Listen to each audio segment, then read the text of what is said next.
Well, folks, welcome to another Friday fishing forecast, and happy 4th of July. I apologize for missing last week's Friday fishing forecast. We just got a lot going on here at the shop, and before you know it, it was 5 o'clock and ready to go home, and I was like, oh my God, I didn't film the Friday fishing forecast.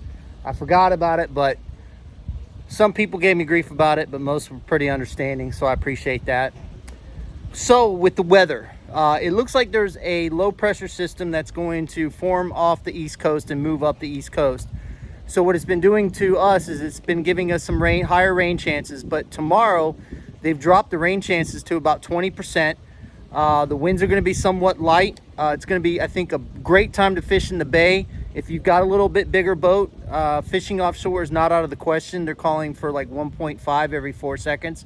So it's not horrible. The only bad thing is it's going to be coming into your face when you're going out, but it will be a following sea when you're coming back in. So it's not too bad. If you've got a bigger boat and you can handle it, you can definitely get offshore. I know the red snapper bite has been really good. The mangrove snapper bite has been really good. The gag grouper bite has been good. The red grouper bite has been good. So a lot of things going on offshore. Inshore, I'm still seeing a lot of reports of mangrove snapper being caught inside the bay, and I've heard the gag grouper has absolutely been insane. Even though they're not trying to catch them, they're a bycatch. And one of the captains said, if I would have concentrated on catching gag grouper, we could have limited out on gag grouper easily, but we were trying to get away from them. So the gag grouper are there. There are opportunities to catch keeper red grouper inside the bay. So there's a lot going on. And like I said, the weather looks like it's going to improve after today. We've had some rain today, but it's clearing up a little bit nicely, so it's not too bad. It's a nice little breeze.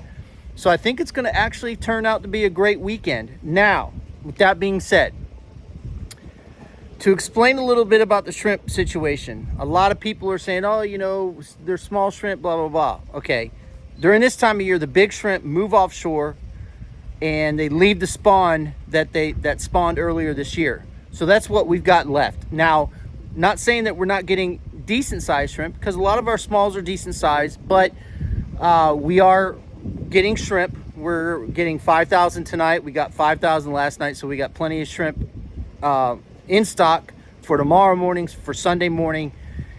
And I'm gonna go try to catch whitebait possibly this afternoon, more than likely tomorrow morning. But so we'll have whitebait at the office, our greenbacks and shrimp and all the frozen bait that you need. We definitely have all of that covered. We have fiddler crabs, so if you wanted, matter of fact, I was talking to somebody the other day and they were catching grouper off of fiddler crabs near the Skyway. So we've got all your bait needs ready to go. Again, it looks like it's going to be a beautiful weekend, so if you get a chance to get out and enjoy the July 4th weekend, I highly recommend it. Let's go ahead and get into the tides and slooners for this weekend and what we have in store. Okay, for Saturday, we have a high tide at 9:28 a.m. at a 2.1 foot, and we have a low tide at 5:21 p.m. at a 0.3 foot. On Sunday, we have a high tide at 10:07 a.m. at a 2.3 foot, and we have a low tide at 6:13 p.m. at a 0.1 foot. For the slooners, we have a major feeding time from 8:17 a.m. to 10:17 a.m., and we have a minor feeding time from 3:44 p.m. to 4:44 p.m. Then on Sunday, we have a major feeding time from 9:03 a.m. to 11:03 a.m. Then we have a minor feeding time from 4:40 p.m. to 5:40 p.m. So again, folks, it looks like it's going to be a really nice weekend. Like I said, the inshore bite has been pretty good.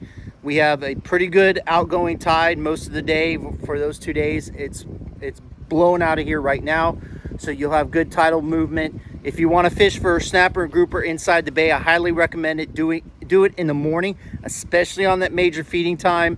The tides are going to be slower, and those fish are going to put on the feed bag two reasons. One is because of the weather, we have that low pressure off our east coast, and two is that it's just got good water flow, or decent water flow for the grouper and snapper. And so I'd highly recommend concentrating on that major in the morning.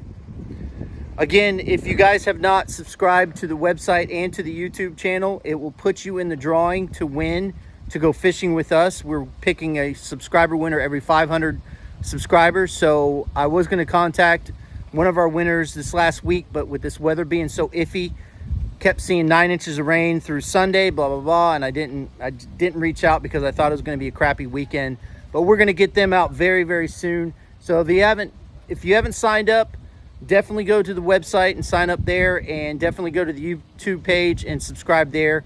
We promise we're not going to spam you. We're not going to do any of that because I hate that also. So we're not going to do that, but it puts you in for the drawing to win a fishing trip with the guys from Tampa Bay Fishing Channel.